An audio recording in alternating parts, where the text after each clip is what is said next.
चौकीदारों के मुद्दे को विधानसभा में उठाएंगे या सिर्फ मिलकर रह जाएंगे? अब विधानसभा में उठाने का क्या मतलब है? दफादार चौकीदार जो स्थानीय स्तर पर कानूनी व्यवस्था और अपराध की रोकथाम। लश्कर भी तुम्हारा है, सरदार भी तुम्हारा है। तुम झूठ को सच लिख दो, अखबार भी तुम्हारा है। इस दौर में चौकीदार फरियादी जाए तो कहां जाए, कानून भी तुम्हारा है, दरबार भी तुम्हारा है। नमस्कार, मैं विकास सिंह राजपूत और आप देख रहे हैं देशवा न्यूज। जी हाँ, ये पंक्तियां बिहार सरकार और बिहार सरकार में बैठे हुए उन नेताओं पर सटीक बैठती है जो नेता चौकीदारों के लिए संघर्ष कर रहे थे। अब कानून भी उन्हीं नेताओं का है, दरबार भी उन्हीं नेताओं का है जो नेता कल तक ये कह रहे थे कि चौकीदारों को हक और अधिकार दिलाने के लिए सड़क से सदन तक हम आवाज उठाएंगे, लेकिन आज वो तमाम नेता खामोश है। नेता चुनाव के दौरान पासवान समाज के बीच में गए, चौकीदारों के बीच में गए, जूस भी पिलाए, लेकिन अब वो गायब हो गए हैं। लेकिन अब विधानसभा की जो कार्रवाई चल रही है, जो बिहार विधानसभा और बिहार विधान परिसर में चौकीदारों के लिए जंग छेड़ा गया है, उसमें आगे क्या कुछ होने जा रहा है और इस मुद्दे को किस तरीके से पटल पर एक बार फिर से रखा जाएगा, हम आपके लिए तमाम अपडेट लेकर आए हैं। लेकिन साथ ही साथ एक कड़वी सच्चाई भी होगी। कड़वी सच्चाई सुनने के लिए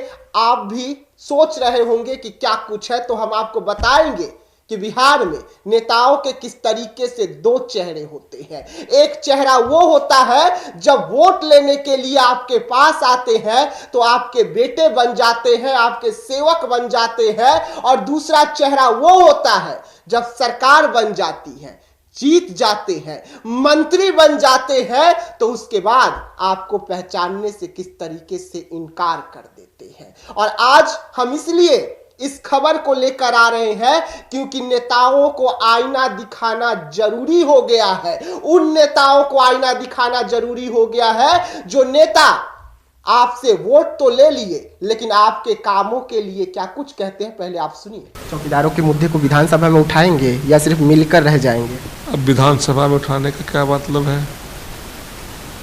मैंने उसके लिए तोप चलाने की बात है क्या? उन लोग धरना पर आ रहे हैं। हमारे पास आए, हम लोगों ने सरकार के पास गया। अब धरना देने का मनोमत कौन रोकेगा उनको? खड़ा रहना और न्याय मिलना दोनों में फर्क होता है। भाग रहे हैं सवालों से। नहीं, सवाल आपके सवाल, हर सवाल का जवाब देंगे। आप सवाल को टेढ़ा मेढ़ा करके पूछ रहे हैं। सुना आपने, सीधा नेताओं से सवाल था कि आखिरकार हक और अधिकार चौकीदारों को कब मिलेगा। सीधा सवाल था बिहार सरकार के मंत्री से कि क्या आप इस मुद्दे को बिहार विधानसभा में उठाएंगे। जवाब क्या आया, सुन ही लिया हो। अब विधानसभा में उठाने का क्या मतलब है? मैंने उसके लिए तोप चलाने की बात है क्या? उन लोग धरना पर आ रहे हैं। लेकिन जिनसे उम्मीद नहीं थी, जिनका सरकार नहीं है, वो इस मुद्दे को पटल पर रखे हैं, हंगामा कर रहे हैं, अधिकारों के लिए दुहाई दे रहे हैं कानून का, चौकीदारों के लिए, ताकि उनका हक और अधिकार मिल जाए। हम बात कर रहे हैं उर्मिला ठाकुर की।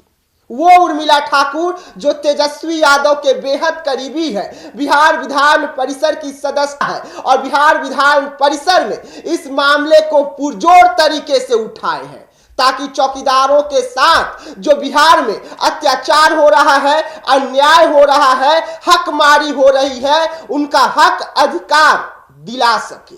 और उन नेताओं को आईना दिखा रही है जो नेता चुनाव के दौरान पासवान समाज के सबसे बड़े नेता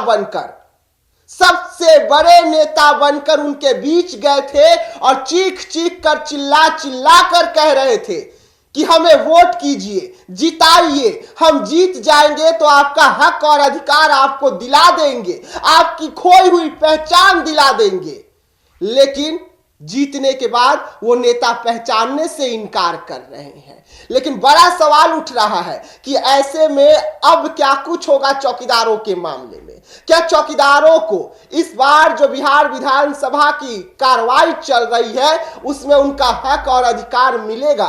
तो हम आपको बता दें कि जो एनडीए के लखिंदर पासवान हो, संजय पासवान हो, तमाम जो बड़े नेता है जो हितैषी बनकर जूस को लेकर आपके पास आए थे, जूस पिलाकर आपको वादा किया था, भरोसे में लाए थे कि सरकार तो बना दीजिए, हम आपको अधिकार दिलाएंगे, वो नेता आपके सवालों पर भाग रहे हैं। वो नेता से जब सवाल पूछा जा रहा है तो वो नेता कह रहे हैं सम्राट चौधरी से मुलाकात तो हो गया है ना, विधानसभा में उठाने से क्या मतलब। अब आप सोचिए कि कथनी और करनी में कितनी बड़ी फर्क है। कहना बड़ा आसान होता है, उठाना उतना ही मुश्किल होता है विधानसभा में। लेकिन विधानसभा और विधान परिसर में राजद के नेता अब कूद पड़े हैं, इस मामले को लेकर सरकार को घेर रहे हैं और आगे एक बार फिर से जो अगली सदन की कार्रवाई होने वाली है उसमें इस मामले को पुरजोर तरीके से उठाया जाएगा। चौकीदार समाज के जो नेता हैं उर्मिला ठाकुर से और तेजस्वी यादव से मुलाकात करने के लिए पटना पहुंचने वाले हैं। बड़ी बैठक होने जा रही है और इस बैठक में आगे की रणनीति तय की जाएगी और इसको लेकर उर्मिला ठाकुर से फोन पर बातचीत भी हो गया है, डेट फिक्स हो गए हैं, समय फिक्स हो गया है कि आगे अब और क्या कुछ चौकीदारों के मामले में विधानसभा और विधान परिसर में होगा।